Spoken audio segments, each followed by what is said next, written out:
When we talk of democracy, we mean true representation, and the parliament is the place. And therefore, the people must be informed. A program that brings to you expert clarifications and teachings of parliamentary concepts and procedures. Welcome to this program. Thank you very much. On Parliamentary Guide, we'll teach, we explain, we clarify parliamentary concepts and terms.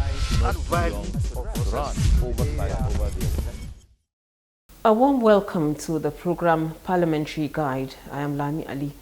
On this episode, we're privileged to have with us a distinguished senator of the Federal Republic who represents Plateau Central in the Senate.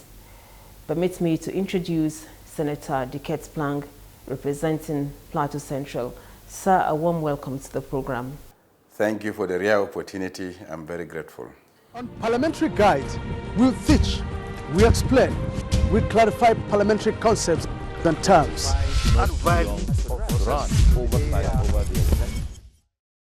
All right. This is your first time of being at the National Assembly, but this is not your first time of being a lawmaker. So now give us a little profile, a little background on your life in politics. Once more, I'm very grateful for this opportunity. As you rightly said, I am Senator Diket Plang, representing the people of Plateau Central Senatorial District. I come from a very small village called Takas in Pang Local Government Council. Politically, I was an elected councillor. I was elected as councillor representing Federal Ward. I was also a chairman in Pang Local Government Council, executive chairman of Pang Local Government Council about 22 years ago when I was quite young. I was PA to Governor Darie. I was personal assistant to Governor Darie in the second tenure. I was privileged to be appointed as NAPEP coordinator by President Olusegun Obasanjo. I was also Commissioner for Science and Technology in Plateau State. I was special advisor to Governor Jang in his first tenure on intergovernmental affairs. In his second tenure, I was elected into the Plateau State House Assembly as member representing Pangshun North constituency. I was again advisor to Governor Lalong on public affairs before a contested election, and by the grace of God and the goodwill of my people, I was elected, inaugurated as senator representing the people of Plateau Central Senatorial District. All right. We congratulate you for these achievements. Now, following the inauguration of the 10th Senate, which took place a couple of weeks ago, upon resumption to commence the business of legislation, you were one of the first amongst the lawmakers to present a motion for consideration. It borders on insecurity, and it received overwhelming support. Now, let me begin with one of the prayers, that is one of the resolutions. You started with commending President Tinubu for the appointment of service chiefs. Now, how is that going to help in solving the issues of insecurity that Nigeria has been battling with over the years? I deeply appreciate the language of our president. After our inauguration, there was the desire of the party to set up leadership. And in the process of the settling of leadership, I had an interface with the president. And I got to know the will of the president towards bringing peace to Nigeria, to my state, and Nigeria at large. I had an opportunity of him stressing his complete desire to ensure that at his time, there should be stability, there should be peace, the welfare of the citizens seems to be his concern. I had an idea of him bringing in equity in his administration, and I believe in his renewed hope. And when the president went down, when he went into reorganizing the leadership of the security, the different heads of virus security, the manner in which it was done seems very hopeful for me. He did not go for the highest officers, but he went down and made selection. And sometimes when you step down to someone who never knew that he could be appointed to that level at that stage. It's a challenge to him, number one. They went down to me. I must prove my worth. I believe that stepping down to lower, not lower officers, but to junior generals and appoint them would be a surprise to them, and it would be a challenge too to them, because much, to whom much is given, much will be expected. So that stepping down for me is a challenge to those that are appointed.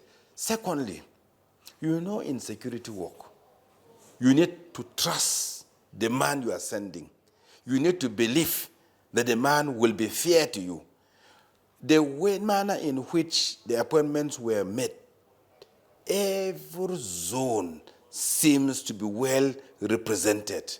And that gives hope to both the top and the lower, to each constituency, each tribe, each so-called sub-nation. So for me, the first variable you will need to create trust in, trust and belief in the mind of the citizenry is that it is a balanced leadership. We are all involved in it. So I see Nigerians involved because the leadership is inclusive. Nobody is excluded. So for me, that appointment meets the yearning of the people. And you know, Nigerians believe in change.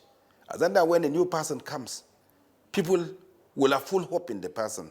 So for the fact that the previous heads have been there for some time, and they've put in their best, but their best seems not to be noticed, the new change comes with a lot of hope. So for me, I think he has challenged his appointees by stepping down to appoint them. He has challenged Nigerians for cooperation by bringing equity in the appointment. So for me, I see a lot of expectations from those that are appointed, and if they live by the way they've been selected, nominated, selected, I believe that the best will come out of them. Then lastly, from my motion received an overwhelming support, independent of tribe, independent of state, independent of constituency. We all saw the issue of insecurity as an issue that does not know identity. The impact, the negative impact is on every person, not minding your religion, not minding your constituency, not minding your geographical location, not minding about your tribe. So it's about Nigeria. So for me, my motion and the prayers of my motion and what I see seems to renew my hope. One of the items, one of my prayers, all my 4 prayers were all agreed upon. There was an additional prayer from my colleague from KB, which means that the 10th Senate is a national Senate. The 10th Senate think Nigeria, does not think state. And therefore, I would wish to applaud the first citizen, the president. He has demonstrated a political will. His actions, his appointments, they are nationalistic in nature. They seem to be a binding factor. And the National Assembly, the 10th Assembly, whose leadership is under Senator Godswill Akpabio, the motto of his campaign is stability, stabilization of Nigeria.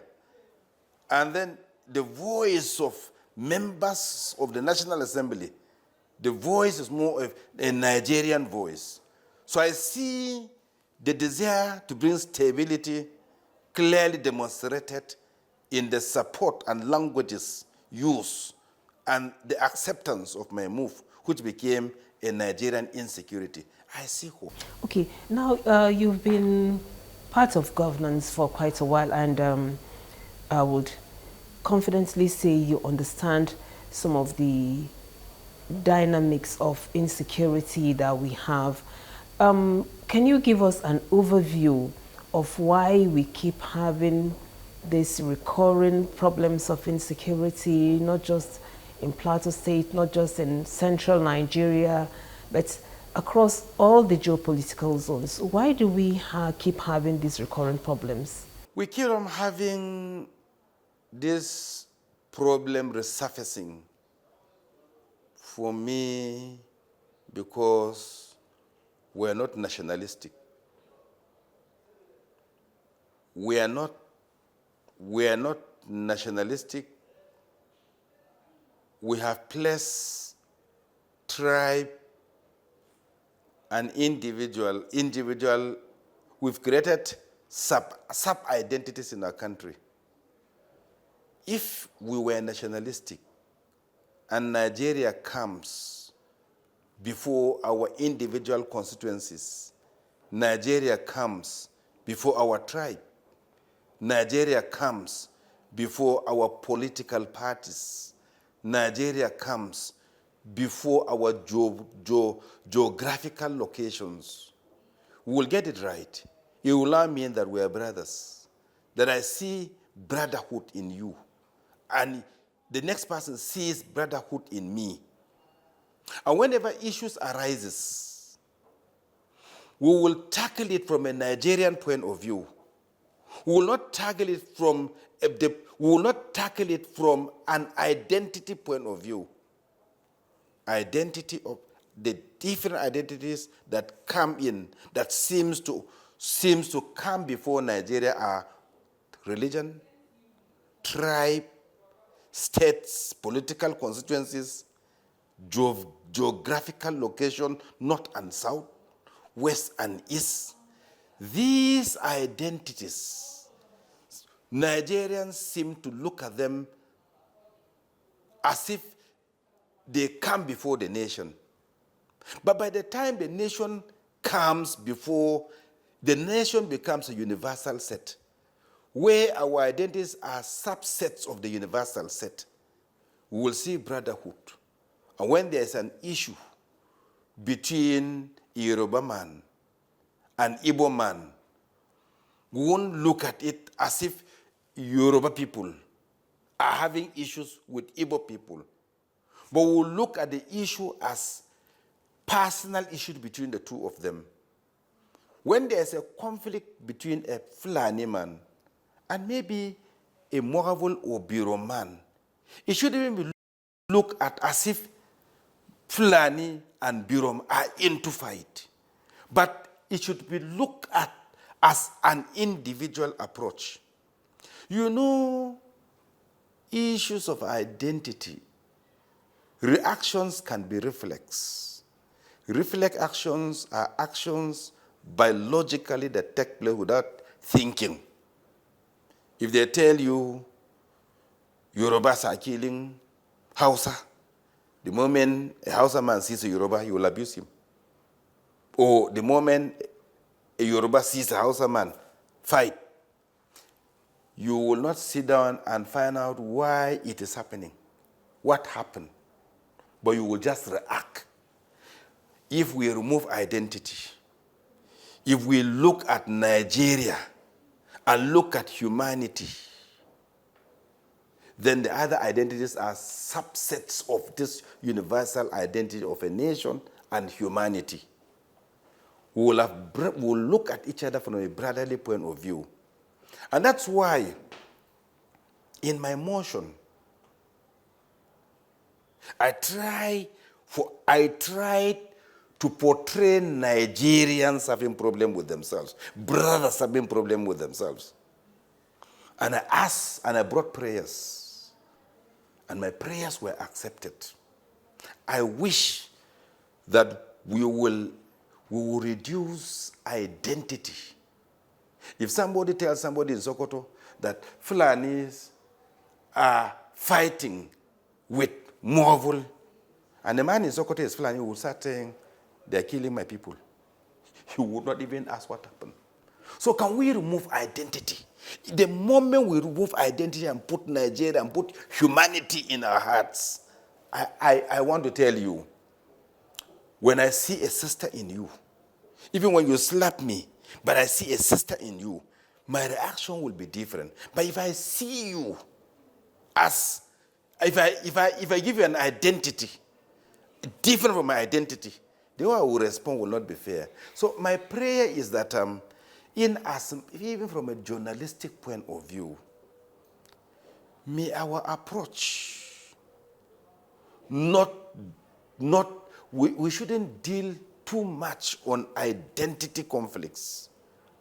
We would look at it from a criminal point of view. Look at that Fulani, look at that Mohavul, look at that Hausa, look at that Yoruba who is causing problem as an individual.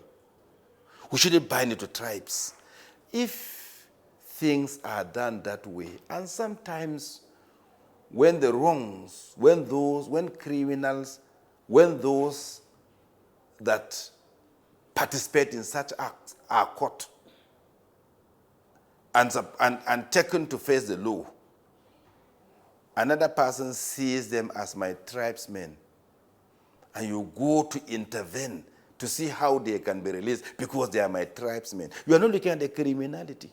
You are looking at the fact that you are looking at identity, and you are sympathizing with identity. By doing that, we end up promoting criminality. So may we douse down the issue of identity. May we promote more of nationalism in us. I think when that is done, we'll be able to root out criminals and deal with them squarely without interference. When that is done, I want to assure you, we'll have more peace. But when we support criminality because we belong to the same identity, we will promote criminal acts amongst ourselves, and we'll never find stability. All right. The program is still Parliamentary Guide on your favorite channel, the Parliament channel. And our guest on this edition of the program is Senator Diket Plang, representing Plateau Central Senatorial District. And we're talking about the issue of insecurity. We're going to take a short break now. When we return, we're going to continue with the program. So do stay tuned. On Parliamentary Guide, we'll teach, we explain, we clarify parliamentary concepts and terms.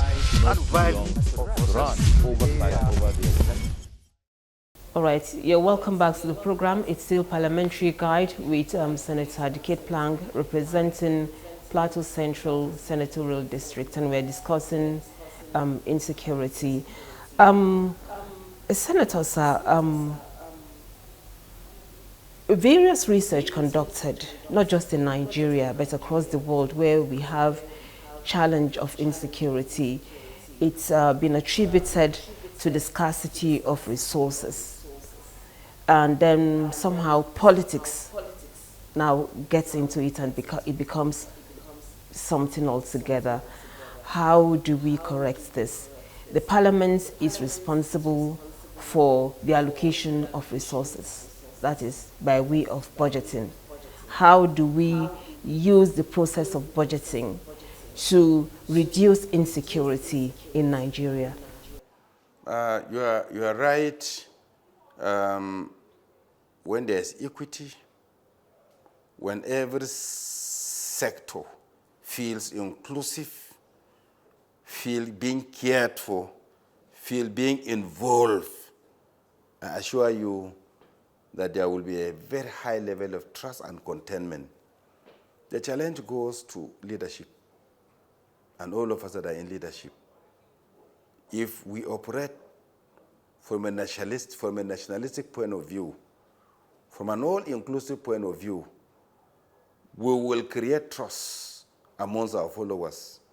But if we are biased, if we show sentiment, whether political sentiment, tribal sentiment, ethnic sentiment, religious sentiment in our leadership, if we create that those in our leadership,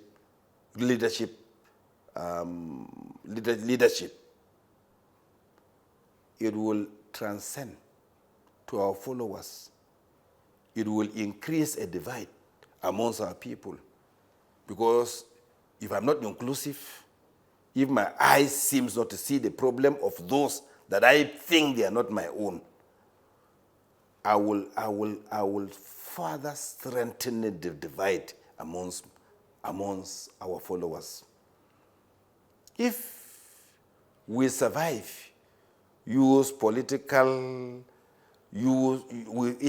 our arrival in elections are as a result of ethnic sentiment, religious sentiment, if these are things we whipped to enable us get votes, we further divide our people. I would wish that our languages of campaign will be more about our content and what we intend to achieve for the people. If we reduce more of using tribal sentiments or religious sentiment to enable us win votes, and when we are voted, not because of our content, but we are voted because we belong to a particular divide, we will not always get it right. I pray that sentiments should be reduced. Nationalism, content, capacity should be what we will promote. And those on leadership could take the lead. When those of us that are on leadership, public or holding public office, may we demonstrate love.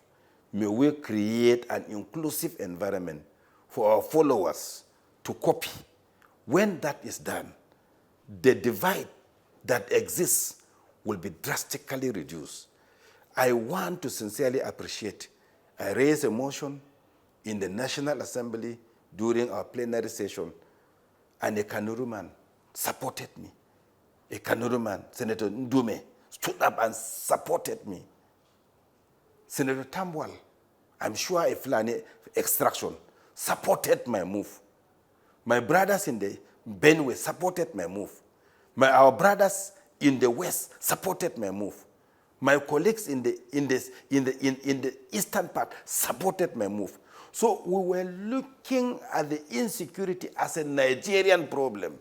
Can we always tackle our issues as nationalists, not ethnic fighters? I think if love, care, inclusiveness, stability is demonstrated by those of us at the helm of affair, public officers, this thing will transcend down and will get it right.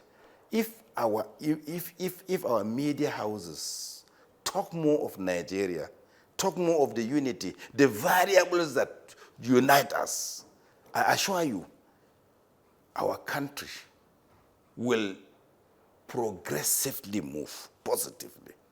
And I think all of us should be involved in this. All right. Now, I remember in the run-up to the general election, President Tinubu said he was going to ensure that more security personnel are employed and drafted to tackle insecurity. And also, one of the prayers of your motion was that there should be joint security outposts, that is, at strategic locations where we have such pockets of crisis, meaning that we should have more security personnel in places where people don't seem to want to live peacefully. How will that further improve security in those areas, considering that there is also the issue of trust between the security personnel and then the local community? You are right. I want to use this opportunity to thank the Chief of Defense Staff, thank the President of the Republic of Nigeria. My third prayer was that the Chief of Defense Staff should establish and locate military outposts at troublesome places in my local government. And to my greatest delight, about 2 days back or a day back, the the GOC 3rd Armored Division relocated the Operation Safe Haven from Jos to Mangu, which meets my third prayer. And I would also want to commend the efforts of our security personnel in Plateau State, particularly one officer, Abdul Salam. He is a Muslim extraction. No Plateau man will not, if you call Abdul Salam's name, we have enough, sufficient trust in the operation of Abdul Salam. And I learned he is leading the team in Mangu. Abdul Salam knows no tribe, knows no religion. He is very straightforward. I believe that when we have officers like that on ground, issue of trust will come in. And I believe that with the thinking of Mr. President and the immediate reaction of the Chief of Armies, Chief of Defense Staff, and the postage done, I am certain that victims of affected communities will have sufficient trust in the operation of the security.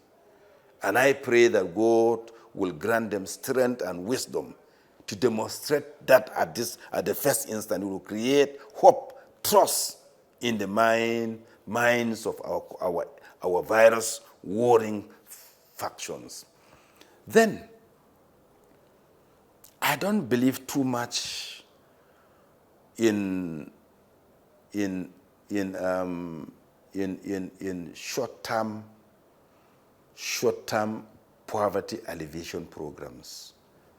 I wish that we'll have a long-term sustained poverty alleviation programs, kind of like some welfare scheme.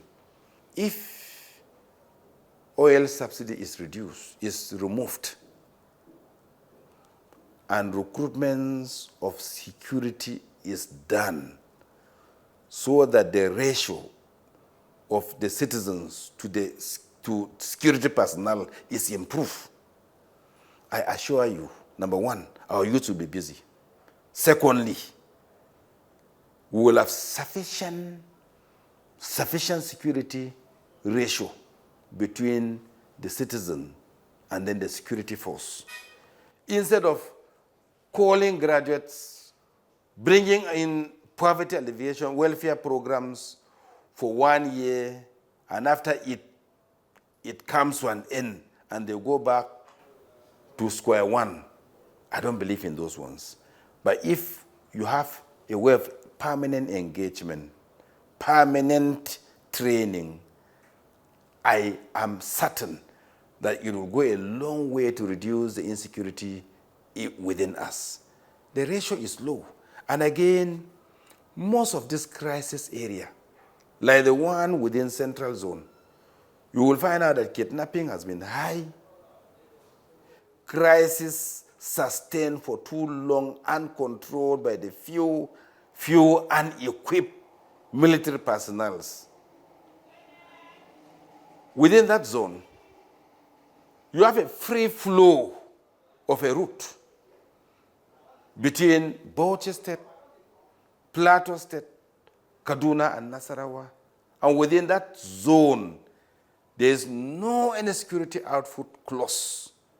And the local vigilante they're not sufficiently equipped to tackle criminality when it arises. But if there are conventional security posts equipped around, those will further encourage local vigilantes because they are backed up. You also encourage the community to have confidence that they are protected. And that's why my prayer number 3 came in. The ability to establish security outposts along those flashpoints, it will further curtail. All right, we don't have much time. Now, in the 9th Assembly, due to the persistence of insecurity, the Parliament pushed to the point that Mr. President had to remove the service chiefs. Now we have a new set of service chiefs. in another administration, a new administration. As a parliament, what kind of advice or what kind of support will you be hoping that the parliament will give the new set of appointees so that they succeed in this assignment that has been given to them? When my motion was raised at the floor of the 10th Senate, we all agreed that when the service chiefs come for their confirmation, we'll have to have a long discussion with them. They need to tell us what they intend to achieve. They need to tell us the new plans they have towards taming security in Nigeria. And when we understand them, and when we understand them, whatever is the requirement, in the process of our appropriation, we will appropriate as much as possible to enable them actualize their dream. We also have oversight function. I believe that all committees that have to do with defense, Air Force, Army, police, and virus insecurity, MDAs, we will not take it light. We'll try as much as possible to ensure that sufficient oversight is done, to be sure that whatever it has been appropriated, whatever it is expected as their role, these are done. And wherever there are problems, these will be brought back at the plenary session for discussions and possible way out. So I'm certain we will first of all assure them of our cooperation, but they must tell us, we must know what they intend to achieve, and they must live up to it. Thank you very much, most sincerely, distinguished Senator Diket Plang, for being a guest on our program. I'm very grateful to NTA. Thank you, NTA, for being around, and thank you for NTA Parliamentary's part of NTA. It helps to educate our people on what we're doing. I thank you and I encourage you to continue to partner with us, because through you, the public will know what we're doing. I'm very grateful for the opportunity. Thank you. Viewers, we've come to the end of this episode of Parliamentary Guide featuring distinguished Senator Diket Plang, representing Plateau Central Senatorial District. And this is where we come to the end of this episode. We thank you most sincerely for watching. On behalf of all those that made the recording and program a success, I'm Lami Ali, thanking you for your time, and bye for now. On Parliamentary Guide, we'll teach, we explain, we clarify parliamentary concepts and terms. Not violence, but run oversight over the